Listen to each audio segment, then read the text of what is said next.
Creant Fundació és un plaer tornar a estar aquí al 12è Saló de la Gent Gran que organitza el Comú d'Escaldes d'Engordany. Fa 24 anys que se celebra perquè és un saló biennal. Nosaltres la nostra intenció és donar a conèixer a totes les persones que tenen més de 60 anys quines són les activitats que es desenvolupen des del programa Envelliment Saludable per a que tinguin un envelliment saludable a nivell de 360 graus.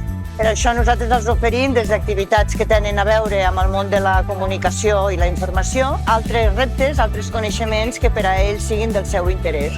Com per exemple, cursos d'història d'Andorra, idiomes, temes nutritius. Com a fundació, més enllà de tenir aquest stand, conjuntament amb la Federació Andorrana de Golf oferim un taller de golf que ho farem aquí al Prat del Roure, al camp de futbol del Prat del Roure. Després també farem un taller sobre memòria i, a més, gràcies a una voluntària que és exprofessora d'art d'aquí Andorra, parlarem de l'art al Vaticà.